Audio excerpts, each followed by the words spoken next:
எண்ணின் ஆன்மீக கலசம். வாழ்க்கை ஜோதிடர் திரு பி. முகுந்தன் முரளி.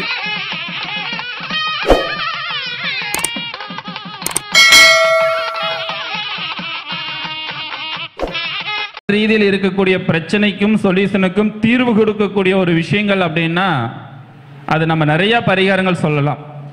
ஆனால் சித்தர்கள் கையாண்ட கொண்ட ஒரு மிக அற்புதமான ஒரு வழிமுறைகள் அப்படின்னா பஞ்சபட்சி தான். அப்படியாப்பட்ட பஞ்சபட்சியினுடைய மிகப்பெரிய ஒரு நுணுக்கங்கள் என்ன, சிறப்புகள் என்ன, நம்முடைய வாழ்க்கையினுடைய தலையெழுத்தை மாற்றி அமைத்து கொள்ளக்கூடிய ஒரு அற்புதமான ஒரு வழிமுறைகளை ஆதி காலத்தில் சித்தர்கள் உருவாக்கி இருக்கிறார்கள். அப்படியாப்பட்ட வழியில் வந்ததுதான் ஜோதிட வழிமுறைகள் பஞ்சபட்சி சாஸ்திரம். அந்த மாரி பஞ்சபட்சி சாஸ்திரத்தின் மூலமாக தீர்க்க முடியாத பிரச்சனைகள் எதுவுமே இல்லை. அப்படிப்பட்ட ஒரு வழிமுறைகளை பற்றி, அது மட்டுமல்ல, ஐயாவுடைய மாணவன் அப்படின்றது எனக்கு மிகப்பெரிய ஒரு பெருமை அப்படின்றதையும் இந்த நேரத்தில் தெரிவித்துக் கொள்கின்றேன். இன்னைக்கு இந்த ஜோதிடத்துறைக்கு இவ்வளோ பெரிய ஒரு வளர்ச்சிக்கும் ஒரு உத்வேகத்துக்கும் எனக்கு கொடுத்த முதல் குருமார் அப்படின்னா ஐயா அவர்கள்தான்.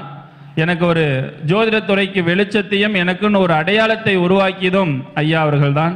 அதனால் இந்த அற்புதமான இந்த 74வது மாதாந்திர கூட்டத்திற்கு பெரும்பாலான அன்பர்கள் நம்முடைய MM ஆன்மீக கலசம் யூடியூப் சேனல் மூலமாக நேரடி ஒளிபரப்பாகி கொண்டிருக்கிறது. பார்த்து கொண்டிருக்கக்கூடிய அனைத்து வாடிகளுக்கும் மனமார்ந்த இந்த நேரத்தில் ஒரு நன்றியை தெரிவித்துக் கொண்டு, பஞ்சபட்சியினுடைய நுணுக்கங்களை பற்றியும் சிறப்புகளை பற்றியும் ஐயா அவர்கள் இப்பொழுது சிறப்புரை ஆற்ற இருக்கின்றார்கள். உங்களுடைய உற்சாகமான கைத்தட்டலோடு. சிவாய நமக. திருவடியும் தண்டையும் சிலம்பும் சிலம்பூடுருவக் பெருவடி வேலும் கடம்பும் தடம்புயம் ஆறிரண்டும் மறுவடிவான பதனங்களாரும் மலர்கண்களும் குருவடிவாகி என் உள்ளம் குளிர குதிக்கொண்டவே செங்கேலெடுத்த சினவடிவேலும் திருமுகமும் பங்கே நிறைந்த நற்பன்னிருதோளும் பதும மலர் கொங்கே தரளம் சொரியும் செங்கோடை குமரனென எங்கே நினைப்பினும் அங்கே என் முன் வந்து எதிர் நிற்பன. சிவாய நமக. இந்த பள்ளிப்பாளையம் ஜோதிட சங்கத்தின் தலைவர் முகுந்தன் முரளி ஐயா அவர்களுக்கும் மற்றும் அந்த இயக்கத்தினுடைய செயலாளர், பொருளாளர், உறுப்பினர்கள், இந்த சங்கத்தினுடைய உறுப்பினர்கள் அனைவருக்கும் என் மனமார்ந்த முதற்கண் வணக்கங்களையும் நன்றிகளையும் தெரிவித்துக் கொண்டு, நீங்களும் உங்கள் குடும்பமும் பல்லாண்டு பல்லாண்டு பல கோடி ஆடு வாழ வேண்டுமாய் யாம் இறைவனை பிரார்த்தனை செய்து கொள்கிறோம். சிவாய நமக.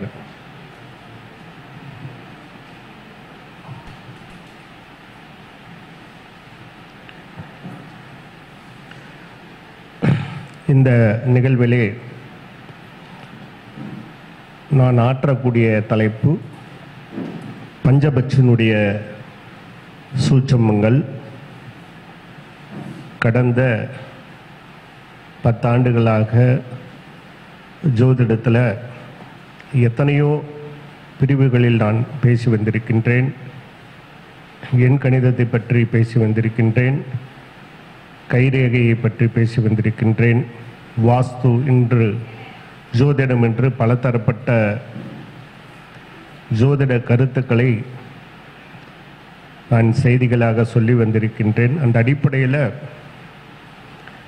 மிக நீண்டதொரு நெடிய பயணமாக பஞ்சபட்சி சாஸ்திரம் என்ற கலையின இந்த உலகத்திற்கு எல்லார் மக்களிடத்திலேயே செல்ல வேண்டும் என்ற அந்த ஆர்வத்தோடு பல மேடைகளிலே நான் இதை பற்றி விரிவாக பேசியிருக்கின்றேன். அதற்குன்றான களமாக இன்று அமையும் என்று நான் நம்புகிறேன். ஏன்னா பஞ்சபட்சி சாஸ்திரம் அப்படின்னா எல்லாருக்கும் ஒரு பயம், அப்படி இல்லைன்னா ஒரு புரியாமை அப்படின்னு தான் சொல்லலாம். சரியாக புரிந்து கொள்ள முடியாமை. சில பேருக்கு என்ன பஞ்சபட்சி சாஸ்திரத்தில் என்ன சாதிக்க முடியும், இதில் என்ன இருக்கு அப்படின்ட்டு குழப்பமும் இருக்கும். இல்லை ஜெயிக்க முடியுமா அப்படிங்கிற அந்த குழப்பமும் வரலாம். என்ன கேட்டால், இந்த சாஸ்திரத்தை முறையாக பயன்படுத்துகின்ற பொழுது நம்மளுடைய வாழ்க்கையை மேன்மையாக்கி கொள்ள முடியும். ஆக இந்த சாஸ்திரம் சோம்பேறித்தனமானவர்களுக்கு அல்ல. முதல்ல அது ஃபர்ஸ்ட் பாயிண்ட். சோம்பல் தன்மையாக கொண்டவர்களுக்கு இந்த சாஸ்திரம் கிடையாது. யாருக்கு இந்த சாஸ்திரம் பயன்படும் அப்படின்னா, வாழ்க்கையில் ஜெயிக்கணும், ஏதாவது சாதிக்கணும், இப்படியே இருக்கக்கூடாது, மேன்மையான நிலைக்கு போகணும் அப்படிங்கிற கொஞ்சம் அந்த டிஃப்ரெண்ட் வாழ்க்கையை எப்படியாவது செம்மையாக்கி கொள்ள வேண்டும் என்ற அன்பர்களுக்காக சித்தர்களால் கொடுக்கப்பட்ட சாஸ்திரம் தான். யாரோ மூன்றாம் மனிதர்கள் கொடுக்கல, இல்லை வேற யாராவது ஜோதிடர்கள் இது கொடுக்கல. சித்தர்களே அதற்கு ஒரு வழிவகையை செய்திருக்கிறார்கள். ஆக இதை சரியாக புரிந்து கொண்டு நாம் இந்த பஞ்சபட்சி கலையை செயல்படுத்தினால் வெற்றி நிச்சயம் என்று சொல்கிறார்கள். பட்சி தத்துவம் வெற்றி நிச்சயம் என்று சொல்லப்பட்டிருக்கிறது. அந்த வகையிலே நான் பல ஆண்டுகளாக இதை ஆய்வு செய்து கொண்டே வந்தேன். ஒரு முடிவில் நமக்கு ஒரு விடை கிடைச்சது. என்ன விடைன்னா, எல்லாரும் பஞ்சபட்சியை பற்றி சொல்கிறாங்க, 5 பட்சிகள் அப்படிங்கிறாங்க, அதற்குண்டான நேரத்தை எல்லாம் சொல்லியிருக்கிறார்கள். ஆனால் அது எப்படி முறையாக பயன்படுத்த வேண்டும் என்று சொல்வதிலே சிறிய குழப்பங்கள் இருக்கு. அதில் தான் கொஞ்சம் எல்லா இடத்துலையும் கொஞ்சம் இஷ்யூஸ் ஆயிருக்கு. அதை நம்ம கரெக்டாக பண்ணிட்டோம்னா நம்ம வாழ்க்கையில் ஜெயிக்கிறது அப்படிங்கிறது ஒரு கன்ஃபர்மேஷன். இது எப்படி பண்ணணும் அப்படிங்கிறத இன்னைக்கு ஒரு மேலோட்டமான முன்னோட்டமான தகவலாக நான் சொல்கிறேன். இந்த பஞ்சபட்சி சாஸ்திரம் எதற்காக சித்தர்கள் உருவாக்குனாங்க அப்படின்னா, ஒரு சின்ன விஷயம், கர்மா அப்படிங்கிறது இருக்கு, உங்களுக்கு எல்லாருக்கும் தெரியும். இன்னைக்கு ஜோதிடம் அப்படின்னா அது கர்மா தான். ஜோதிட ராசி கட்டம், அம்ச கட்டம்லாம் எதனால் உருவாக்கப்பட்டது அப்படின்னா கர்மாவினால் உருவாக்கப்பட்டது.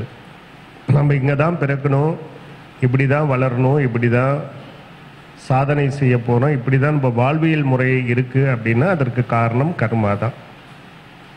ஆனால் எல்லோரும் ஒரே மாதிரி நம்ம பிறக்கிறோமா, அதாவது அது எப்படி சொல்கிறது, ஒரே மாதிரி பிறக்கிறோமானா அப்படி கிடையாது. ஒருத்தன் ஏழையாக பிறக்கிறான், ஒருத்தன் பணக்காரனாக பிறக்கிறான், ஒருத்தர் மல்டி மில்லியனராக பிறக்கிறாரு. மனித பிறவிகளில் இந்த பிறவி 7 பிறவிகளில் மனித பிறவி என்பது உயர்ந்த பிறவி. அந்த வகையில் இந்த அற்புதமான மனித பிறவி எப்படி இருக்குது அப்படின்னா ஒரே மாதிரி சமநிலையாக கிடையாது. அப்போ ஒரு பணக்காரன் பார்க்கும்போது இந்த ஏழை என்ன பண்ணுறான்னா தடுமாறி கொண்டிருக்கின்றான். நமக்கு அந்த வாழ்வு கிடைக்கலையே, நமக்கு ஏன் இப்படி இருந்தது, அவன் காரில் போகிறான், நம்ம சைக்கிளில் போகிறோம், அவன் மட்டும் பெரிய ஆளாக இருக்கிறான், அவன் வீடு கட்டியிருக்கிறான், நமக்கு வீடு கூட இல்லை, சொந்த வீடு கூட இல்லை, ரெண்டல் வீட்டில் தான் தங்கியிருக்கிறோம் இப்படின்ட்டு அவனுக்கு பெரிய உயர்ந்த அதிகாரி போஸ்ட், நமக்கு சாதாரண பியூன் போஸ்ட் அப்படின்னு சொல்லிட்டு தடுமாறி கொண்டிருக்கின்றான். அப்போ இதுக்கு காரணம் என்னன்னா அந்த முன்ஜென்ம கர்மா, அந்த சஞ்சிதா கர்மா, பிராப்தமான கர்மா, கிரியமான கர்மாவில் சஞ்சிதா கர்மாவை ஒரு பிடி அளவாவது நாம் அனுபவிக்க வேண்டும். அப்போ இந்த சஞ்சிதா கர்மாவை துய்ப்பதற்காக நாம் பிறந்திருக்கின்றோம். நம்ம பிறவியே அப்படிதான் இருக்கு, அது ஒன்றும் பண்ண முடியாது. சரி, இந்த கர்மாவினுடைய வேலை என்னன்னா நம்ம செயல்களை தடுக்கிறது தான். நம்ம நினைக்கிறதா இருந்தாலும் சரி, அல்லது ஏதாவது செஞ்சோம்னா இதனுடைய வேலை என்னன்னா தடுக்கிறது தான். என்ன தடுக்கிறது, நம்மளுடைய வாழ்க்கைக்காக ஏதாவது ஒரு முயற்சி பண்ணுறோம், இல்லை முன்னேறுவதற்காக ஏதாவது ஒரு முயற்சி பண்ணுறோம் அப்படின்னா தடுக்கிறது தான் இந்த கர்மா. இந்த கர்மா அவ்வளோ ஃபாஸ்ட்டாக இருக்கும். எப்படி சொல்கிறேன்னா நினைக்கும் பொழுதே தடுத்து விடும். இப்போ உதாரணத்துக்கு வாழ்க்கையில் ஒரு வீடு கட்டணும், நானும் ஒரு வீடு கட்டணும் அப்படின்னு நினைக்கும் பொழுதே என்ன ஆயிடுது, நினைக்கின்ற அந்த கணத்திலேயே வந்து கர்மா தடுத்துடுது. அப்போ அங்கே ஃபெயிலியர். அப்போ இப்போ கர்மாவை குறை சொல்ல முடியுமானா கிடையாது. கர்மாவனுடைய வேலை என்னன்னா உன்னுடைய முன்னேற்றத்தை தடை செய்வதற்காக உருவாக்கப்பட்ட கர்மா. அது ரெண்டு இருக்கு, பாவ கர்மா இருக்கு, புண்ணிய கர்மா இருக்கு. புண்ணிய கர்மாவை பற்றி நமக்கு பிரச்சனையே கிடையாது, அது சமயத்தில் நமக்கு கை கொடுக்கும். ஆனால் பாவ கர்மா தான் நம்ம செயல்களை தடுக்கும். அப்போ இந்த கர்மாவை ஜெயிக்கிறதுக்கு ஏதாவது ஒரு உபாயம் இருக்கா அப்படிங்கிற ஒரு தேடுதலில் ஜோதிடத்தில் பார்த்தோம்னா எங்கு தேடினாலும் கிடைக்காத ஒன்றுதான் பஞ்சபட்சி சாஸ்திரம். பட்சி தத்துவம் வெற்றி நிச்சயம். சித்தர்கள் கொடுத்த இந்த சூட்சுமத்தை நம்ம கொஞ்சமாக தெரிஞ்சுட்டு பெருசாக வந்து இதுக்காக ஒன்றும் மெனக்கட வேண்டிய அவசியம் இல்லை. கொஞ்சமாக தெரிஞ்சுட்டு முயற்சி பண்ணாலே போதும் நம் வாழ்க்கையை மேன்மையாக்கி கொள்ள முடியும். அப்படின்னா என்ன, நம்ம செயல்களுக்கு பல விஷயங்களை செய்ய போகிறோம். ஒரு தொழில் தொடங்குவோம், ஒரு வீடு கட்டுவோம், கார் வாங்குவோம், நம்ம பிள்ளைகளுக்கு படிக்க வைப்போம், இப்படி எத்தனையோ விஷயங்களை நம்ம பண்ண போகிறோம். ஆனால் எல்லா விஷயங்களுக்கும் தடையாக இருக்கிறது கர்மா தான். அந்த கர்மாவை நம்ம நினைக்கும் பொழுது பிரேக் பண்ணிட்டோம்னா அந்த செயல்கள் வெற்றி ஆகிவிடும், அந்த செயல்கள் பூர்த்தியாகும். எண்ணியது எண்ணியாக எய்துக அப்படின்னா நம்ம நினைச்சது நினைச்ச மாதிரியே நடக்கணும் அப்படின்னா இந்த கர்மாவை பிரேக் பண்ணுறது தான். அப்படிப்பட்ட சூட்சுமம் வேறு எதுலையாவது இருக்கா? நம்ம ஜோதிடம் இருக்குது, ராசி கட்டத்தை பார்க்குறோம், தோஷங்களை கண்டுபிடிக்கிறோம், உடனே பரிகாரமாக நிறைய நம்ம சொல்கிறோம், இல்லைன்னு சொல்லலை. பரிகாரங்கள் அப்படிங்கிறது எல்லாருக்கும் ஒரே மாதிரி பலிக்காது. சில பேருக்கு கோவில் வழிபாட்டின் மூலம் சாத்தியமாகும், சில பேர் யாகத்தை செய்வதன் மூலமாகத்தான் பரிகாரங்கள் சாத்தியமாகும். இல்லைன்னா பரிகாரம் ஒர்க் அவுட் ஆகாமல் போகலாம். சில பேருக்கு கோவிலுக்கு போனாலும் சரி, யாகம் பண்ணினாலும் சரி, என்ன பண்ணினாலும் வந்து அவர்களுக்கு சாத்தியமாகாது. அப்போ நமக்கு சாத்தியம் அப்படிங்கிறது என்னன்னா சில செயல்களை சூட்சுமமாக, ஏன்னா இந்த உலகத்தில் ஜெயிக்கிறதுக்கு காரணமே சூட்சுமந்தான்.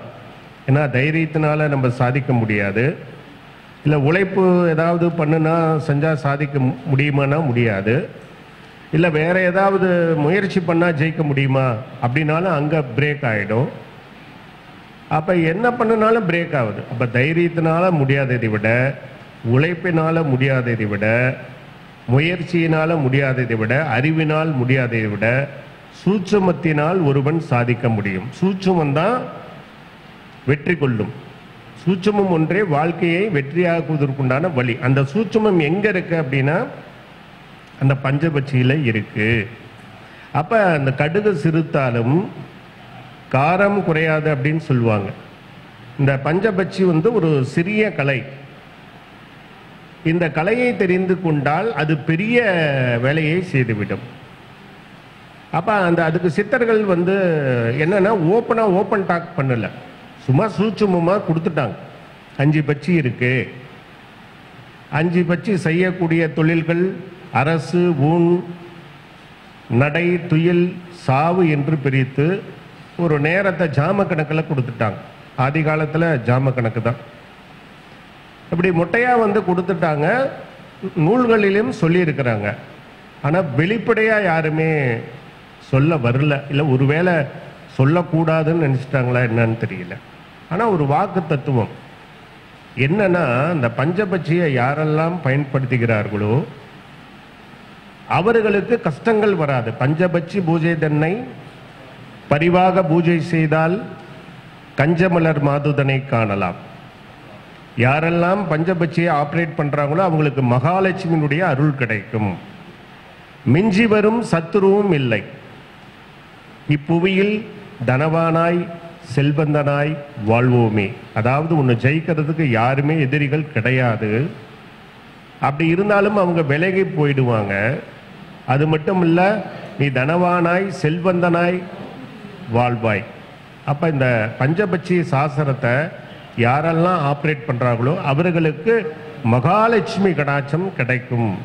அப்படிப்பட்ட ஒரு மகாலட்சுமி கடாட்சம் கிடைச்சதுன்னா என்ன ஆகும்? நம்ம வாழ்க்கையில தோல்வி என்பதே இருக்காது. நமக்கு எதற்கும் கவலை இல்லை, எதற்கும் பயம் இல்லை. நம்ம லைஃப் ஸ்டைலை நாம் பாட்டுக்கு அற்புதமாக கொண்டு செல்லலாம். நம்ம வாழ்க்கை முறை எப்படி இருக்கணும்? சந்தோஷமா இருக்கணும். சந்தோஷமா இருக்கிறதுக்கு நமக்கு ஒரு தொழில் இருக்கணும், இல்லைன்னா வருவாய் தரக்கூடிய செயல் இருக்கணும். இல்லைன்னா எப்படி கிடைக்கும்? இல்லை ஒரு நல்ல தொழில் பண்ணணும், இல்லை நல்ல வேலை கிடைச்சிருக்கணும். அப்போ வாழ்க்கையில் நம்மளுக்கு பணம் கிடைக்கும். அதை வைத்து கொண்டு நாம் மகிழ்ச்சிகரமான வாழ்க்கையை வாழலாம். பணம் இருக்கிறவங்களாம் மகிழ்ச்சியாக இருக்க முடியாது. அப்போ செல்வந்தனாகவும் தனவானாகவும் மகிழ்ச்சியாகவும் வாழ்வதற்குண்டான வழிகளை சொல்வது அந்த பஞ்சபட்சி தான். அப்படிப்பட்ட கலையை ஒரு சின்ன சூட்சுமத்தை கொண்டு இயக்கினாலே போதும். ஒரு சிறிய சூட்சுமன் தான். அதற்கு அந்த 5 பட்சிகளை தெரிந்து கொள்ள வேண்டும். பட்சிகள் செய்யக்கூடிய அந்த தொழிலை தெரிந்து கொள்ள வேண்டும். அதற்கப்புறம் அந்த பட்சிகள் செய்யக்கூடிய நேரத்தை தெரிந்து கொள்ள வேண்டும். இதை தான் 3 சொல்லிட்டாங்க.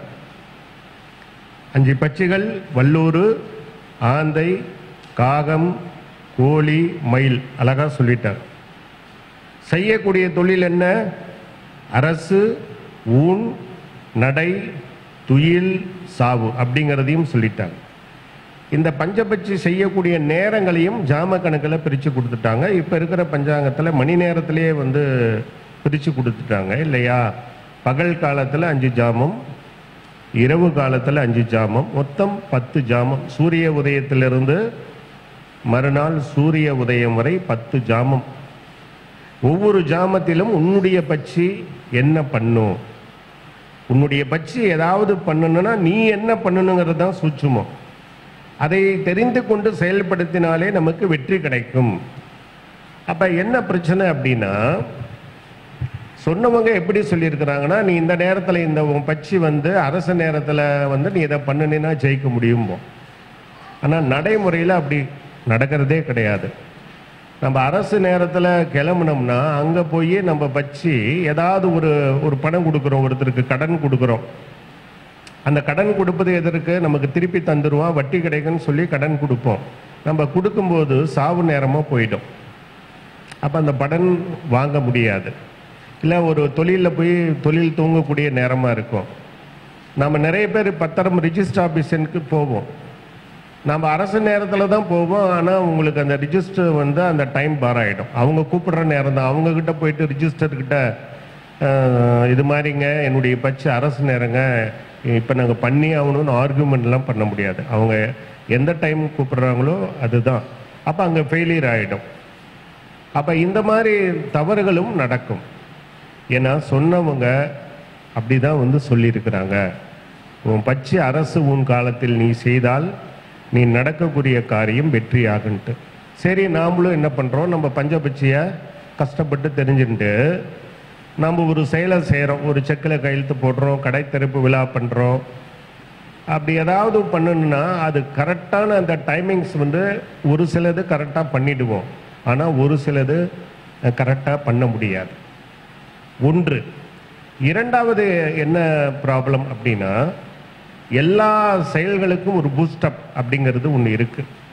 அது என்னன்னா மந்திரங்கள். இந்த உலகத்தில் மந்திரங்கள், நமச்சிவாய அப்படிங்கிறது பஞ்சாட்சர மந்திரம். அந்த மந்திரத்தை தான் அவங்க ஸ்டெபிலிட்டி பண்ணி ஒவ்வொரு பஞ்சபட்சிக்கும் சில குறிப்பிட்ட மந்திரம் இருக்கு. அப்போ பஞ்சபட்சி தானாக வேலை செய்யுமா? கிடையாது. பஞ்சபட்சி எப்படி வேலை செய்யும்? நமக்கு எல்லாருக்கும் ஒரு பஞ்சபட்சி இருக்கு. அப்போ பஞ்சபட்சியினுடைய வேலை என்ன? சுருக்கமாக பஞ்சபட்சியினுடைய வேலை என்ன? இப்போ உதாரணத்துக்கு நம்ம நினைக்கிறோம், இப்போ நமக்கு தேவையானதெல்லாம் எங்கே இருக்கு?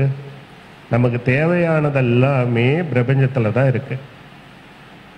பிரபஞ்சங்கிறது என்ன? ஒரு பெரிய சக்தி, இல்லை கடவுளால் படைக்கப்பட்ட அற்புதமான ஒரு சக்தி. குண்டூசி வேணும்னாலும் அங்கே தான், இல்லை குதிரை வேணும்னாலும் அங்கே தான், மாளிகை வேணும்னாலும் அங்கே தான். அந்த பிரபஞ்சத்தில் தான் எல்லாமே இருக்கு. அப்போ நேரடியாக நம்ம அதை கேட்டு பெற முடியுமா? இல்லை ஏதாவது ஒரு சாமி கிட்ட கேட்டு பெற முடியுமா? இல்லை முருகன் கிட்ட வேண்டலாம், இல்லை வெங்கடாஜலபதி கிட்ட சொல்லலாம், இல்லை ஐயப்பன் கோயிலுக்கு பாதை இருமுடி கட்டின்னு போய் சொல்லலாம். என்னென்னமோ பண்ணுறோம். தெய்வங்கள்லாம் என்ன பண்ணும்? தெய்வங்கள் உனது கர்மாவை பார்க்கும். உன்னுடைய கர்மாவை பார்த்து தான் உனக்கு படி அளக்கும். அதான் ஒரு ப்ராப்ளம். இப்போ யார் சாமி கிட்ட வேண்டாமல் இருக்கிறா? எல்லாம் சாமி கிட்ட போய் வேண்டிக்கிட்டு தான் இருக்கிறோம். கொஞ்சம் நெஞ்சம் வேண்டுதல் இல்லை. கியூ கணக்கில் நின்று, மணி கணக்கில் நின்று நிறைய பேர் வேண்டிட்டு போவாங்க. ஒரு நாள் 2 நாள் கியூவில் நின்றுட்டு பெருமாள் கிட்ட போகும்போது வேண்டதே மறந்துடுவாங்க. நிறைய பேர் பெருமாள் கிட்ட போனால் என்ன வேண்டணுமோ அதை மறந்துடுவாங்க. அங்கே கோவிந்தா கோஷம்தான். ஏன்னா அங்கே போன உடனே ரெண்டுன்னு இழுத்துடுவாங்க. அங்கே கோவிந்தாவை தவிர நினைக்கிறது கூட டைமிங்ஸ் கிடையாது. அப்போ நம்ம இறைவன்கிட்ட வேண்டுறோம், நமக்கு தேவையானதை வேண்டுறோம். நமக்கு நிறைய பிரச்சனைகள் இருக்கும். குடும்பத்தில் யாருக்காவது கல்யாணம் ஆகாமல் இருக்கலாம், பையன் படிக்காமல் மக்கு பையனாக இருக்கலாம், இல்லை வீட்டில் சரியான தொழில் நமக்கு இருக்காது, பணப்பற்றாக்குறையாக இருக்கும், நிறைய கடன் பிரச்சனை இருக்கும், நிறைய ஏதோ ஒரு ப்ராப்ளம், சம் ப்ராப்ளம். அதற்காக தான் தெய்வத்துக்கிட்ட போய் வேண்டுறோம். ஆனால் பார்த்தீங்கன்னா அது நடக்காது. ஏன்னா தெய்வங்கள் உனது கர்மாவை பார்க்கும். அப்போ இறைவனால் உன்னுடைய பிரச்சனையை முழுமையாக தீர்க்க முடியும்னா அங்கே ஒரு கொஸ்டின்ஸ் அங்கே இருக்கு. அப்போ இறைவன் என்ன பண்ணுவான்? அவன் பிரபஞ்சத்தை சொல்லுவான். பிரபஞ்ச சக்தியிடம் இவனுக்கு இந்த கோரிக்கை அதை நடத்தி கொடுன்னு சொல்லுவான். சரி, நாமளே டைரக்டாக பிரபஞ்சத்துக்கிட்ட கேட்போமே, எதுக்கு வம்பு, எதுக்கு இறைவன் கூட அப்படின்னா, நம்மால பிரபஞ்சத்தை அசைக்க முடியாத அந்த ஈர்ப்பு சக்தி நம்மக்கிட்ட இல்லை. அப்ப நமக்கும் பிரபஞ்சத்துக்கும் நடுவில் இருக்கக்கூடிய தூதுவராக யார் அப்படின்னா அது பஞ்சபட்சி தான். அதனாலதான் எப்பயுமே பட்சி பறந்துகிட்டே இருக்கும் அப்படின்னு சொல்லுவாங்க. அப்ப பட்சி என்பது யாரு? பட்சி என்பது யாரும் இல்லை, இறைவன் தான். இறைவன் பட்சியாக செயல்படுகிறான். அண்டத்தில் இருக்கும் சிவன் உன் பிண்டத்தில் சவமாக இருக்கின்றார். சவம்னா அது ஒரு செத்த நிலை கிடையாது, அது ஒரு தியான நிலை. அண்டத்தில் இருக்கும் சிவன் உன் பிண்டத்தில் சவமாக இருக்கின்றான். சபத்தை சிவமாக மாற்றினால் உனக்கு சர்வ வல்லமையும் கிடைக்கும். அப்ப நம்ம உடம்பில் இருக்கக்கூடிய சவநிலையில் இருக்கக்கூடிய அந்த சபத்தை சிவமாக மாற்ற வேண்டும். அங்கதான் பட்சியாக வருகின்றார். இறைவனே பட்சியாக செயல்படுகின்றார். அந்த பட்சியை தூண்டி விழிப்புணர்வை ஏற்படுத்தினால் அது நமக்கும் பிரபஞ்சத்துக்கும் நடுவில் இருக்கக்கூடிய தூதுவர் யாருன்னா பஞ்சபட்சி தான். அப்ப பட்சியை அசைத்தால் பிரபஞ்சம் அசையும். இதுதான் சூட்சுமம். உன்னுடைய பட்சியை அசைக்காம போனேன்னா பிரபஞ்சம் அசையாது. இந்த பட்சி பிறந்ததுல இருந்து சாகர வரையிலும் நம்ம கிட்ட தான் இருக்கும். அதெல்லாம் நம்மளை விட்டு போகாது. எப்ப நம்ம மூச்சு காத்து போகுதோ அப்பதான் அது போகும். ஆனா அது எப்படி இருக்கும்? ஒரு டெத் கண்டிஷன்ல இருக்கும். அது ஆக்டிவ், அதுக்கு உயிர் கொடுக்கக்கூடிய வேலையை நம்ம பண்ணணும். என்னைக்கு நம்ம உயிர் கொடுத்துட்டோமே அன்னையிலிருந்து நமக்காக அது வேலை செய்ய காத்திருக்கும். அற்புதமான ஒரு வேலைக்காரர் மாதிரி சர்வன், மிகப்பெரிய ஒரு பிரபஞ்ச சர்வன். அப்ப அந்த பட்சியை தட்டி எழுப்பி கொண்டே இருக்க வேண்டும். அப்ப நேரடியா நம்ம இறைவன் கிட்ட சொல்றதுனால நடக்குமா? நடக்காது. ஏன்னா அவங்க கர்மாவை பார்ப்பாங்க. இல்லை நேரடியா நான் பயங்கரமா தவம் இருந்து அந்த பிரபஞ்சத்தை அசைக்க முடியுமானா அதற்கும் நம்ம கிட்ட பவர் கிடையாது. அப்ப இறைவனுக்கு நமக்கும் பிரபஞ்சத்துக்கும் நடுவில் இருக்கக்கூடிய தூதுவர் யார் அப்படின்னா பஞ்சபட்சி ஒண்ணுதான். அதை முதலில் நாம் புரிந்து கொள்ள வேண்டும். அப்ப பட்சியை அசைத்தால் மனம் அசையும், மனதை அசைத்தால் பிரபஞ்சம் அசையும். அப்ப பட்சியை எழுப்பி தூண்டி நம்ம மனதை அசைக்கின்ற பொழுது பிரபஞ்சம் அசையும். அப்ப நம்ம எண்ணங்களை, நம்மளுடைய செயல்களை பட்சி விழிப்புணர்வுடன் இருக்கின்ற பொழுது செய்ய வேண்டும். அதற்கு ஃபர்ஸ்ட் பட்சி விழிப்புணர்வு நிறையை தூண்டிவிட வேண்டும். பட்சியை எழுப்பணும். அதற்கு டெக்னிக்கல் ஏதாவது இருக்கா அப்படின்னா ஆம் சித்தர்கள் சொல்லியிருக்கிறாங்க. அதற்கு பல வகையில சொல்லியிருக்கிறாங்க. என்னன்னா பட்சிக்கு சாபத்தீட்டு உண்டு. ஏன்னா ஒவ்வொருத்தருக்கும் சாபத்தீட்டு இருக்கிற மாதிரி பட்சி சாபம் என்பது என்று ஒன்று உண்டு. அப்ப பட்சி சாபத்தீட்டை போக்கிக் கொள்ள வேண்டும். அப்போ உன்னுடைய பட்சியை அசைப்பதற்கு வேற என்ன இருக்குன்னா, பட்சியை அசைப்பதற்கு மந்திரங்கள் தேவை. அதற்கு அப்புறம் செயல்படுத்துவதற்கு பூஜை தேவை. மந்திரம், பூஜை, இது மூணுல தான் அடங்கியே இருக்கு. மந்திரங்கள், பூஜை. அப்ப மந்திரமும் பூஜையும் செய்கின்ற பொழுது உன்னுடைய பச்சி அசையும். பச்சியை அசைத்து உன் மனதை அசைத்தால் பிரபஞ்சம் அசையும். இதான் டெக்னிக்கல். அப்ப அந்த பச்சியை எப்படி அசைப்பது என்று நாம் கற்றுக்கொள்ள வேண்டும். ஆனா அதுவே ஒரு பெரிய அந்த விஷயத்த சொல்லியிருக்கிறாங்க அப்படின்னா பெரும்பாலானவர்கள் யாரும் சொல்றதே கிடையாது. இந்த டெக்னிக்கல் தெரியாம நாம பாட்டுக்கு சரி இந்த நூல்ல அரசன் போட்டிருக்குது, அரசு நேரத்தில் பண்ணுவோம் அப்படின்னா உன்னுடைய பச்சியை எழுப்பாமையே நீ பண்ணுனீன்னா எப்படி ஜெயிக்க முடியும்? அப்புறம் எப்படி வெற்றி ஆகும்? வெற்றி ஆகாது. அப்ப சூட்சுமத்தை இயக்கினால் மட்டுமே வெற்றி. பச்சி என்கிற சூட்சுமத்தை இயக்கினால் மட்டுமே நாம் வெற்றி பெற முடியும். அதற்கு வழிகள் ஏதாவது இருக்கா அப்படின்னா இருக்கு. அதற்கு வழி இருக்கு. அப்படிங்கிற ஆய்வுல தான் நான் பல ஆண்டுகள் தத்தளித்து கொண்டிருந்தேன். நிறைய நூல்களை வாங்கி படித்தேன். நானே ஆப்ரேட் பண்ணி பார்த்தேன், ஃபெயிலியர் ஆகும். அதற்கப்புறமா கொஞ்சம் கொஞ்சமாக சிந்திச்சு ஒரு முடிவு கிடைச்சது. நம்ம பச்சை அசைப்பதற்கு மந்திரங்கள் இருக்கின்றனவா? ஆம் இருக்கின்றன. பஞ்ச பூஜை இருக்கின்றனவா? ஆம் இருக்கின்றன. அது மட்டும் இல்லாம இது எப்படி அசைப்பது அப்படின்னா தவத்தின் வழியாகத்தான் அசைக்க வேண்டும். அதை தான் திருவள்ளுவர் வேண்டியது வேண்டியாங் செய்தலால் வேண்டியது வேண்டியாக செய்தவம் ஈண்டு முயலப்படும் அப்படின்னு சொன்னார். அதாவது நம்ம நினைச்சபடியே நடக்கணும் அப்படின்னா தவம் பண்ணுங்க, தவத்தில் தான் நம்ம ஜெயிக்க முடியும் அப்படின்னு சொல்லியிருக்கிறாங்க. அப்ப அந்த பச்சையை எப்படி அசைக்க வேண்டும்னா தவத்துடன் கூடிய அசைப்பு. அப்பதான் ஒரு சிக்னல் கிடைச்சது. அதற்காக பல ஆண்டுகளாக ஆய்வு செய்து ஒரு 10 ஆண்டுகளுக்கு முன்னாடியே பஞ்சபட்சி தியானம் என்ற ஒரு முறையை நான் ஃபர்ஸ்ட் தமிழகத்திலேயே எத்தனையோ பேர் பட்சிகளை சொன்னாலும் பஞ்சபட்சிக்கென்று ஒரு தியான முறையை, பிரபஞ்ச தியான முறையை நான் உருவாக்கினேன். பஞ்சபூத அடிப்படையில் இந்த தியானம் அமைந்திருக்கின்றது. அந்த தியானத்தை அமைச்சு அதன் வழியே செயல்படுத்துகின்ற பொழுது மிகப்பெரிய ஒரு மாற்றங்கள் ஏற்படுவதை யாம் உணர்ந்தோம். ஏன்னா முதல்ல நான் ஒரு விஷயத்த மக்களுக்கு இதை சொல்லணும், போய் சேரணும்னா நான் ஏதாவது கொஞ்சம் அனுபவிச்சிருக்கணும். எனக்கு ஏதாவது வெற்றி கிடைத்திருக்க வேண்டும், இல்லைன்னா பொய் சொன்ன மாதிரி ஆயிடும். அந்த வகையில் என்னை மாற்றிக் கொள்வதற்கு, ஏன்னா நான் ஒன்றும் பெரிய ஆள்லாம் கிடையாது, சாதாரண ஒரு நிலையில தான் இருந்தேன். இன்னும் சொல்ல போனால் நான் ஒரு அடிப்படையில் ஒரு ஆட்டோ டிரைவராக பணிபுரிந்தேன். அடிப்படையில் ஒரு பெயிண்டருக்கு முன்னாடி சுண்ணாம்பு தான் அடிச்சுக்கிட்டு இருந்தேன். அந்த ஒரு நிலையிலிருந்து என்னை மாற்றிக்கொள்ள வேண்டும், பஞ்சபட்சிக்கு என்னை மாற்றிக்கொள்ள வேண்டும் என்பதற்காக நான் பெரிய தூரம் இல்லை, இந்த 10 ஆண்டுகளாக ஆய்வு பண்ண. அதற்கப்புறம் பெரிய மாற்றங்கள் எனக்குள்ளார ஏற்பட்டது. நான் நினைச்சதெல்லாம் எனக்கு கிடைக்க ஆரம்பிச்சது. அப்ப எனக்கு தேவையானதை பெற்றுக்கொண்டேன். ஏன்னா சொந்த வீடு இல்லாமல் இருந்தேன். பஞ்சபட்சிக்கு போனேன், மைண்ட் அசைவு பண்ணேன், எனக்கு சொந்த வீடு கிடைச்சது. கார் வாங்கணும்னு ஆசைப்பட்டேன். சரி, ஒரு கார் அப்படின்னா எனக்கு வீட்டை சுற்றிலையும் காராக தான் இருக்குது. இன்னைக்கு 6-7 காருக்கு மேலே வீட்டு முன்னாடி இருக்குது, நான் பயன்படுத்துவது கிடையாது. நகை மேலே ஆசைப்பட்டேன். இப்படி ஒவ்வொன்றா நான் ஃபுல்ஃபில் பண்ண ஆரம்பித்தேன். பஞ்சபட்சி வைத்து என்னை நான் வளர்த்தி கொண்டேன். அப்போதான் எனக்கு அதனுடைய இதில் சாதாரணம் இல்லை, மிக உயர்ந்த சூட்சமும் இருக்கின்றது. ஏன்னா மக்களுக்கு இதை சொல்லணும்னா யாம் உயர்வு பெற்று இருக்க வேண்டும். யாம் செல்வந்தனாக இருந்தால் மட்டுமே அது சாத்தியம், இல்லைன்னா அது முடியாது. அப்போ என்னை நான் வளர்த்தி கொண்டேன்.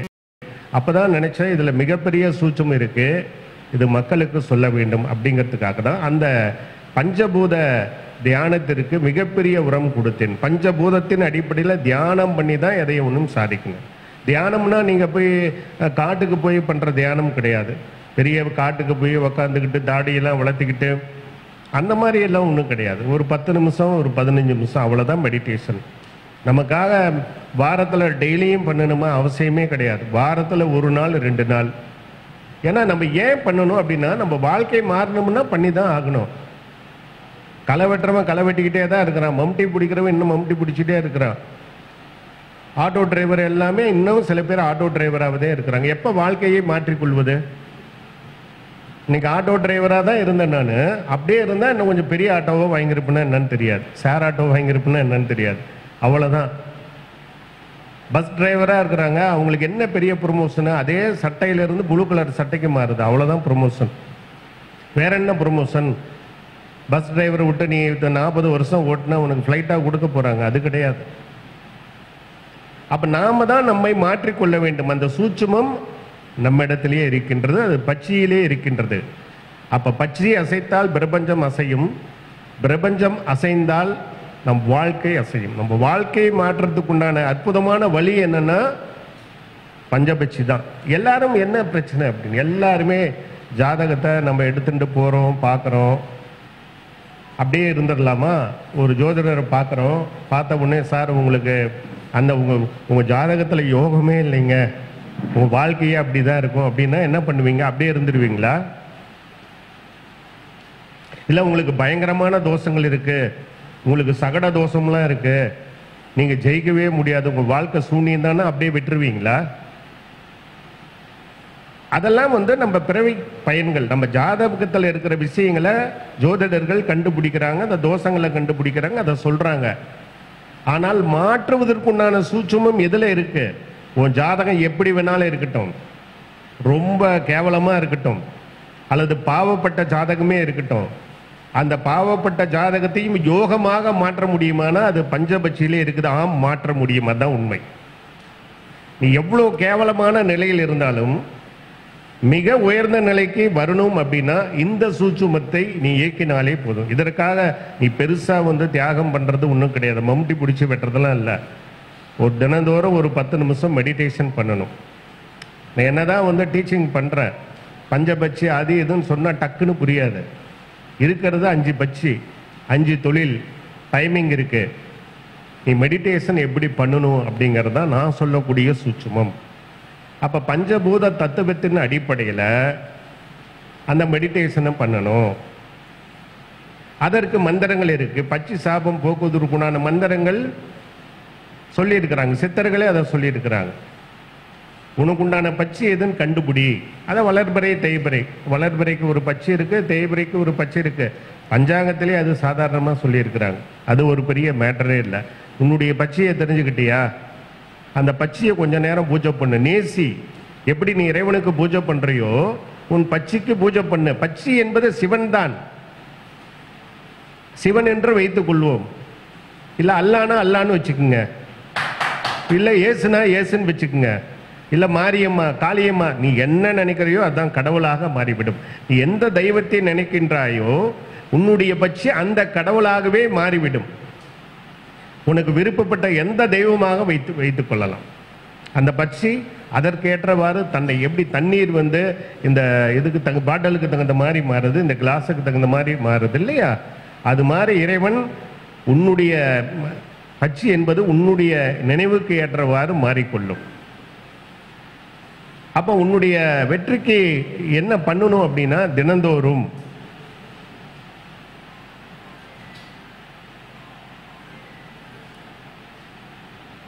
ஒரு செகண்ட்.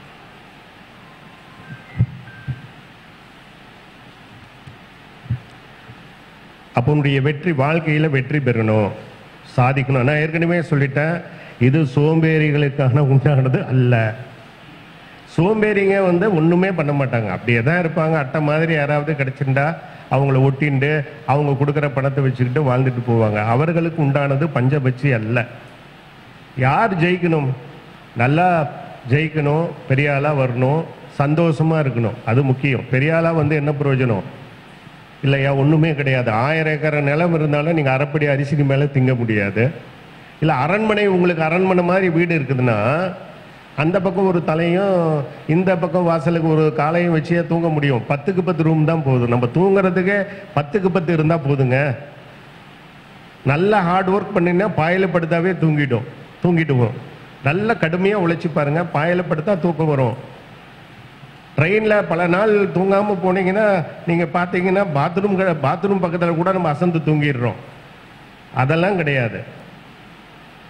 வாழ்வதற்கு மன அமைதிக்கு பணம் தேவையில்லை.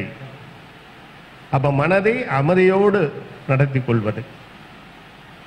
நம்மளுக்கு வந்து பார்த்தீங்கன்னா குடும்பம் இருக்குங்க, குழந்தை குட்டிங்க இருக்கு. அப்போ குடும்ப ஆரோக்கியமாக இருக்கணும். நம்ம மனைவி குழந்தைகள் இருக்கணும்.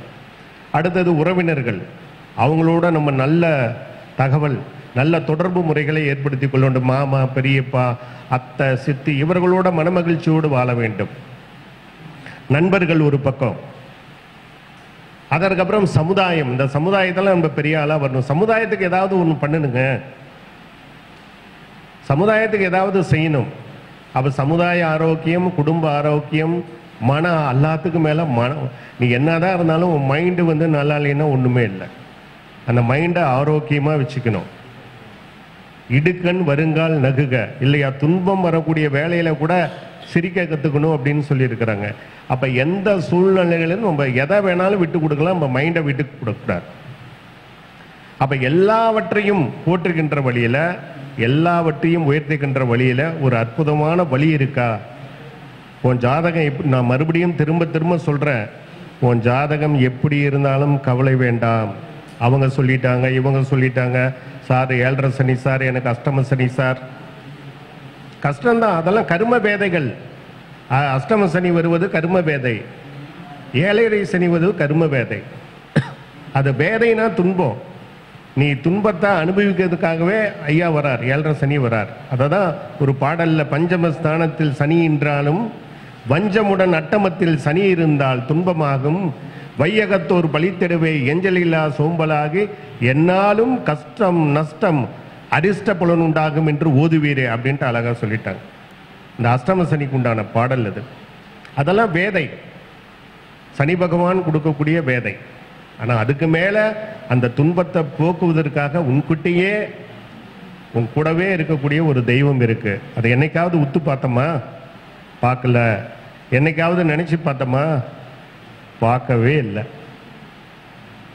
அதை பார்த்துருந்தோம்னா நாம் இன்னைக்கு ஜெயிச்சிருப்போம். அதுதான் உன் வாழ்க்கை உன் கையில்.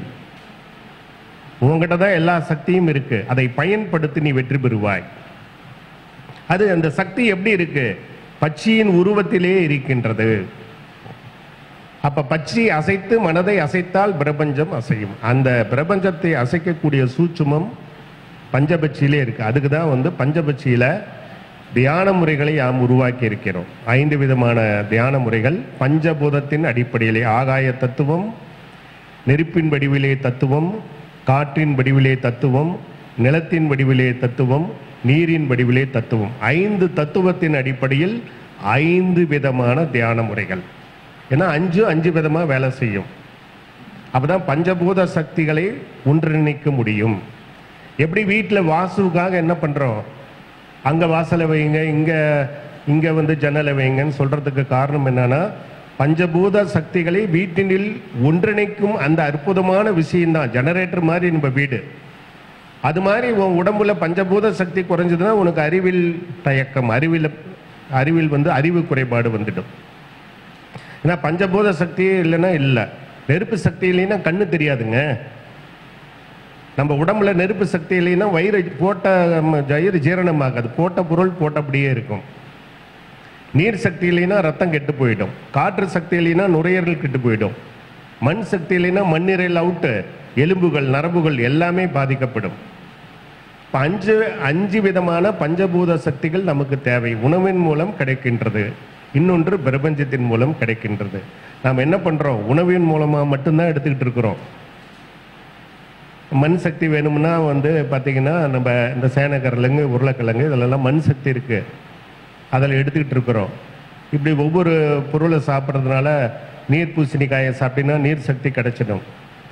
காற்று சக்தி வேணும்னா கொத்தவரங்காய், கத்திரிக்காய் இதெல்லாம் சாப்பிட்டா காற்று சக்தி கிடைக்கும். இப்படிலாம் உணவின் மூலமாக எடுத்துக்கிட்டு இருக்கிறோம். ஆனால் பிரபஞ்ச சக்தியிலிருந்து எடுக்கிறோமா?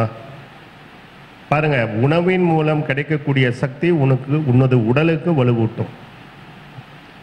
ஆனால் பிரபஞ்சத்தின் மூலம் கிடைக்கக்கூடிய சக்தி நமது மனதிற்கு வலுவூட்டும். அப்போ உணவு குடிச்சு பெரிய ஆளாக இருந்தால் என்ன பிரயோஜனம்? மைண்டு வந்து கரெக்டாக இல்லைன்னா ஒன்றுமே இல்லைங்க. அந்த மைண்டை கரெக்டாக வச்சுக்கிட்டு நம்ம டெவலப் ஆகணும்னா இந்த பஞ்சபூத சக்தியை பயன்படுத்த வேண்டும். அதற்கு பயன்படுத்தக்கூடிய ஒரே சூட்சுமம் பஞ்சபட்சி தான். அந்த பஞ்சபட்சியை அசைக்க கற்றுக்கொள்ள வேண்டும். அதற்கு என்ன நமக்கு சித்தர்கள் என்ன சூட்சுமத்தை கொடுத்துருக்குறாங்க அப்படிங்கிறது பார்க்கணும். ஒரு நிமிஷம் டீ சாப்பிடுங்க.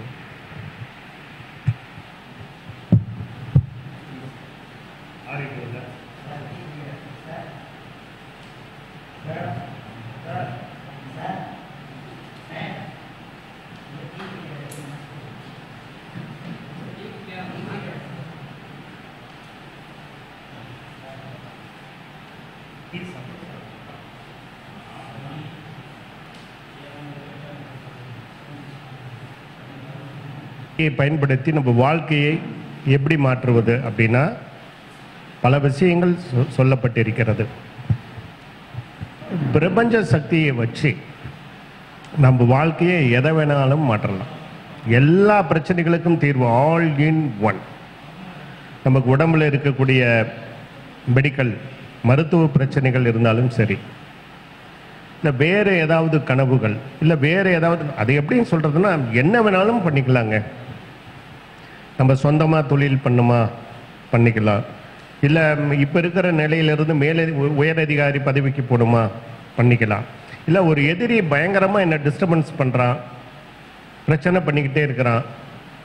இப்போ இந்த பஞ்சபட்சியில் எதிரிகளை அழிக்க முடியுமானா இருக்கு, எதிரிகளை அழிக்க முடியும். அது மாந்திரிகத்தில் அவங்க கேரளாவிலலாம் பண்ணுவாங்க.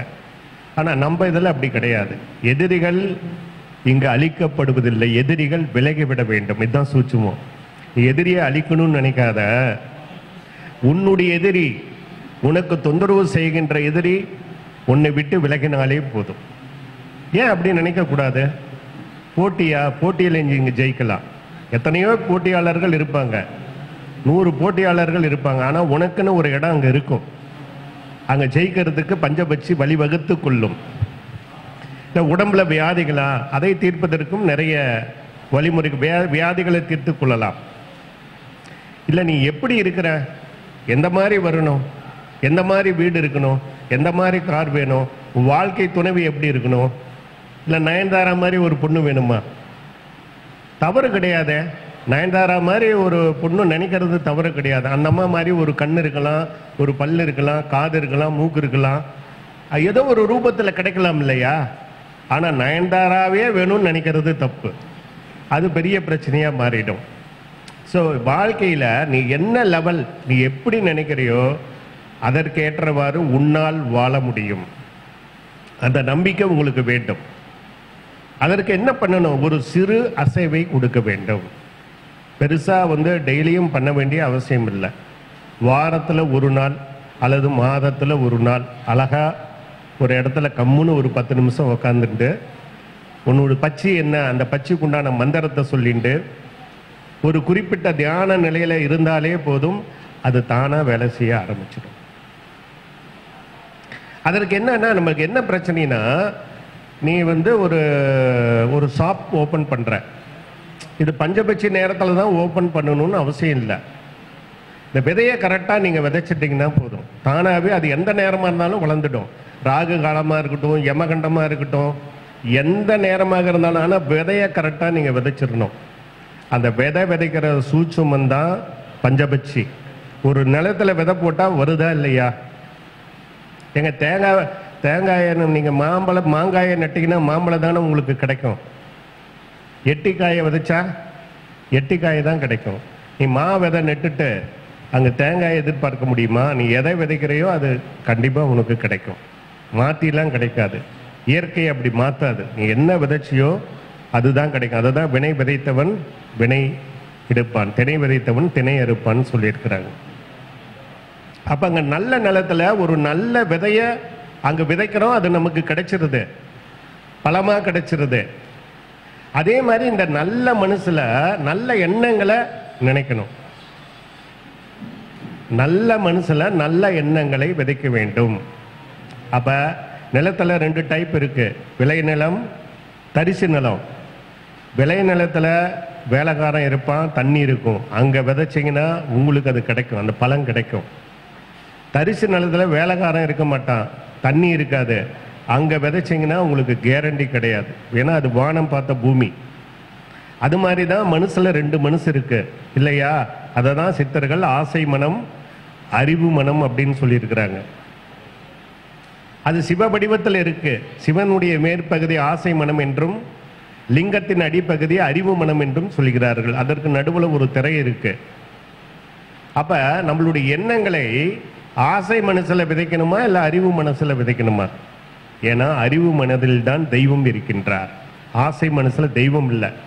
அங்க வேற யாரோ இருப்பாங்க. பேய், பிசாசு, சைத்தான், உன்னை எப்படியெல்லாம் போட்டு தாக்கணுமோ அதுக்கெல்லாம் ரெடியா இருப்பாங்க. ஆனா அறிவு மனசுல தெய்வம் மட்டும் இருக்கும். தெய்வங்கள் இருப்பாங்க, சித்தர்கள் இருப்பாங்க, தேவதைகள் இருப்பாங்க. அதற்கு மேல உன் பச்சி இருக்கின்றது. உனக்காகவே உன் பச்சி காத்து கொண்டிருக்கிறது. நீ ஏதாவது சொல்ல மாட்டியா, கோரிக்கை வைக்க மாட்டியா அப்படின்னு காத்துட்டு தான் இருக்கு. ஆனா நீ சொல்லவே இல்லைங்கிறத விட சொல்ல தெரியல. அதை முதல்ல சபநிலையிலிருந்து சிவநிலைக்கு மாற்ற வேண்டும். அப்பதான் அதுக்கு கேட்கும். ஏங்க, ஒரு கோவில் இருக்கு, தெய்வங்களை அங்கே வச்சிடுறோம். அதுக்கு சக்தி எப்போ கிடைக்கும்? நான் கேட்குறேன், எப்போ கிடைக்கும்? அது சிலையா வடிச்சு அங்கே வச்சிடறோம், எப்போ கிடைக்கும்? கும்பாபிஷேகம் பண்ணி அதற்குண்டான மந்திரங்களை உருவேத்தினா தாங்க கிடைக்கும். அப்பதானே அதுக்கு சக்தி. இல்லை நீங்க பெருமாளை பார்க்க போறீங்க, பெருமாள் முன்னாடி நின்று என்ன சொல்லணும்? கோவிந்தா கோவிந்தா சொல்லணும். பெருமாள் முன்னாடி திருப்பதிக்கு போயிட்டு அரோகரா அரோகரான்னு கத்துனீங்கன்னா அந்த சாமிக்கு எப்படிங்க சக்தி கிடைக்கும்? இல்லை நீங்க இருமுடி கட்டிண்டு ஐயப்பனை பார்க்கும்போது என்ன சொல்வீங்க? கோவிந்தா போட முடியுமா?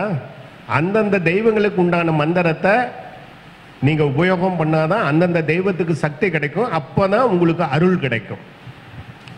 அதுபோலதான் நம்ம கிட்ட இருக்கக்கூடிய பச்சையை அசைப்பதற்கு மந்திரங்கள் இருக்கின்றன. அதை கரெக்டா நீ பண்ணிட்டா அசையும். அதற்கப்புறம் உன் பச்சை கிட்ட உன் குறைகளை சொல்லு. உனக்கு என்ன பிரச்சனை?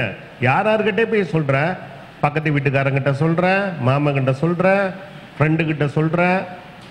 நம்ம ஆளுங்க ஃப்ரெண்ட்ஸுங்கெல்லாம் நல்ல நிலையில சொல்லவே மாட்டான். எங்கேயாவது கவர்மெண்ட் கடைக்கு போனான்னா அதில் தான் சொல்றான், மாப்பிள்ள எனக்கு இந்த பிரச்சனை அந்த பிரச்சனை, அப்பதான் சொல்றான். அப்புறம் பெரியப்பா கிட்ட சொல்றான், மாமா கிட்ட சொல்றான். யாரும் உன் பிரச்சனையை தீர்த்து வைக்க முடியாது.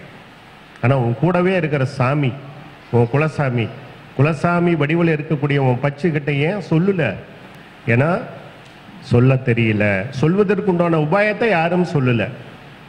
அந்த வழி இருக்கு, அது பஞ்சபட்சியில இருக்கு. உனக்காகவே உன்னிடத்தில் காத்து கொண்டிருக்கின்ற பட்சியை நீ வெளிப்படைய செய்தால் அது கேட்கும். நிச்சயமாக அது மாறும். அதனால நம்ம கிட்ட இருக்கக்கூடிய பட்சியை நாம் தூண்ட வேண்டும். அதற்கு வழி என்னன்னா மந்திரங்களும் பூஜையும் தான். அந்த மந்திர பூஜை கண்டிப்பா பஞ்சபட்சியில் இருக்கு. அதை எல்லாருமே நீங்க தெரிஞ்சுக்குங்க. நீங்க தெரிஞ்சு எல்லாவற்றையும் மாற்ற முடியும். உங்களாலும் சாதிக்க முடியும். உங்க ஜாதகம் எப்படி இருந்தாலும் கவலைப்பட வேண்டிய அவசியம் இல்லை. ரொம்ப மோசமா இருக்கா, கவலைப்படாதீங்க. இந்த பூஜை பண்ணுங்க, இந்த தியானத்தை எடுத்துக்குங்க. உங்களால் மாற்ற முடியும். நிச்சயமாக உங்களால் படைப்பின் ரகசியம் அதுதான். அதை தான் சித்தர்கள் ரகசியமாக தான் சொல்லியிருக்கிறாங்க, ஓப்பனாக சொல்லல. அந்த மாதிரி இந்த பஞ்சபட்சி இந்த தியான முறைகள் அப்படிங்கிறது இருக்கு. இந்த ஃபர்ஸ்ட் தமிழ்நாட்டில் இந்த தியான முறையை நான் சொன்னது அடியேன் தான். இங்கே நிறைய பேர், பல பேர் கற்றுண்டு பல லட்சங்களை சம்பாரிச்சிட்டு இருக்கிறாங்க. அவங்க பிரச்சனைலாம் தீர்ந்துக்கிட்டே இருக்கு. நிறைய பேருக்கு நிறைய மாற்றத்தை பஞ்சபட்சி கொடுத்துருக்கு. அப்படிப்பட்ட பஞ்சபட்சி நான் இப்போ நிறைய நேரம் பேசிட முடியும். ஆனால் தியானம் அப்படிலாம் பண்ண முடியாது. அதற்கு ஒரு நாள் தேவை. அதற்கு ஒரு 4 மணி நேரம் 5 மணி நேரம் இருந்தால் தான் அந்த தியானத்தை நான் சொல்ல முடியும். அதற்குண்டான மந்திரத்தை சொல்ல முடியும். அதற்குண்டான பூஜை முறைகளை சொல்ல முடியும். உங்கள் வாழ்க்கையை அந்த நிமிடமே மாற்றிக்கொள்ள முடியும். அந்த நிமிடம் தான், ஒரு நிமிடம் தான் உங்கள் வாழ்க்கையை மாற்றிக்கொள்ள. அப்படிப்பட்ட அற்புதமான தியானத்தை சொல்வதற்கு, பஞ்சபட்சி தியானத்தை சொல்வதற்கு முகுந்தன் உருளையா ஐயா அவர்கள் ஒரு நாளை உங்களுக்கு கொடுப்பார்கள். அதில் எல்லாரும் வாங்க. இவங்க தான் வரணும், அவங்க தான் வரணும்னு அவசியம் இல்லை. தயவு செய்து சோம்பேறிகள் வர வேண்டாம். யாரெல்லாம் ஜெயிக்கிறீங்களோ, உங்கள் வாழ்க்கையை மாற்றணுமோ, அல்லது பெரிய ஆளாக வரணும், செல்வந்தனாக வரணும், சாதிக்கணும் அப்படிங்கிற எண்ணம் இருக்கிறவங்க, நீங்கள் மாணவர்கள் இருந்தாலும் சரி, வேற யாராக இருந்தாலும் சரி, நீங்கள் வாங்க, கற்றுக்குங்க. உங்கள் வாழ்க்கை மாறும். பச்சை தத்துவம் வெற்றி நிச்சயம், பச்சை தத்துவம் வெற்றி நிச்சயம் என்று கூறிக்கொண்டு, விழுந்தால் விதையாக விழுவோம், எழுந்தால் மரமாக எழுவோம். முயற்சியும் பயிற்சியும் தொடர்ச்சியும் இருந்தால் சாதாரண மனிதனும் சாதனை செய்யலாம். முட்டாளும் முனிவனாகலாம், மாக்கானும் மனிதனாகலாம். சூட்சுமம் தெரிந்தால், பஞ்சபட்சி சூட்சுமம் தெரிந்தால் மனிதனும் கடவுளாகலாம் என்று கூறிக்கொண்டு எனக்கு வாய்ப்பு கொடுத்த உங்களுக்கும் முகுந்தனையா அவர்களுக்கு நன்றிகளை தெரிவித்துக் கொண்டு விடைபெறுகிறேன். நன்றி, வணக்கம். மிக அற்புதமான முறையில் பஞ்சபட்சியினுடைய நுணுக்கங்களை பற்றி ஐயா அவர்கள் கொடுத்திருக்கிறார்கள். இது எல்லா மக்களுக்கும் கிடைக்க வேண்டும் என்ற பெருநோக்கத்தில் வருகின்ற செப்டம்பர் மாதம் 7ஆம் தேதி ஞாயிற்றுக்கிழமை பௌர்ணமி நாளில் இதே பள்ளிபாளையம் மகரிஷி ஜோதிட ஆராய்ச்சி அறிவகம் இந்த இடத்தில் 50 நபர்களுக்கு மட்டும்தான் அது அனுமதிகள் கொடுக்கப்பட இருக்கின்றது. ஆகையால் இந்த ஆன்மீக யூடியூப் சேனலில் பார்த்து கொண்டு இருக்கக்கூடிய நேயர்கள் அனைவரும் கீழே வரக்கூடிய நபருக்கு தொடர்பு கொண்டு உங்களுடைய முன்பதிவு செய்வர்களுக்கு முன்னுரிமைகள் கொடுக்கப்படும். பஞ்சபட்சி பயிற்சியும் பஞ்சபட்சி தியானமும் ரெண்டும் கற்றுக் கொடுத்து சான்றிதழும் உங்களுக்கு மாலை நேரத்தில் கொடுக்கப்பட இருக்கின்றது. அந்த பயிற்சி வகுப்பில் என்னென்ன கற்றுக் கொடுக்கப்பட இருக்கின்றது அப்படின்றது மிக விரைவில் அதற்குரிய விளம்பரங்கள் உங்களுக்கு கொடுக்கப்படும் அப்படின்றதையும் இந்த நேரத்தில் தெரிவித்துக் கொண்டு, இந்த அற்புதமான ஒரு நேரத்தில் 74வது மாதாந்திர கூட்டத்திற்கு வருகை புரிந்து அற்புதமான ஒரு கருத்துக்களை தொடர்ந்து பதிவு செய்த குருஜி ஐயா அவர்களுக்கு இந்த நேரத்தில் எங்கள் மகரிஷி ஜோதிட ஆராய்ச்சி அறிவித்தின் சார்பாக ஐயா அவர்களுக்கு பொன்னாடை போற்றி சந்தன மாலை அணிவித்து சிறப்பு செய்ய இருக்கின்றது. உங்களுடைய உற்சாகமான கைத்தட்டலோடு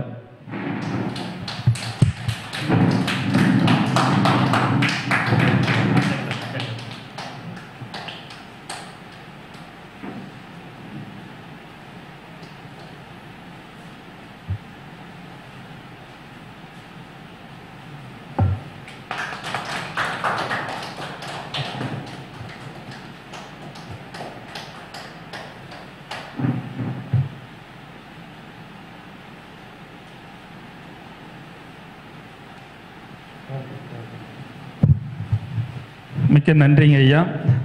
இந்த முன்பதிவு செய்வர்கள் என்னுடைய நம்பருக்கு தொடர்பு கொண்டு ஏற்கனவே இதை நம்முடைய மாணவர்கள் எல்லாருமே ஒரு 10-15 பேர் பக்கம் பதிவு செய்திருக்கிறார்கள்.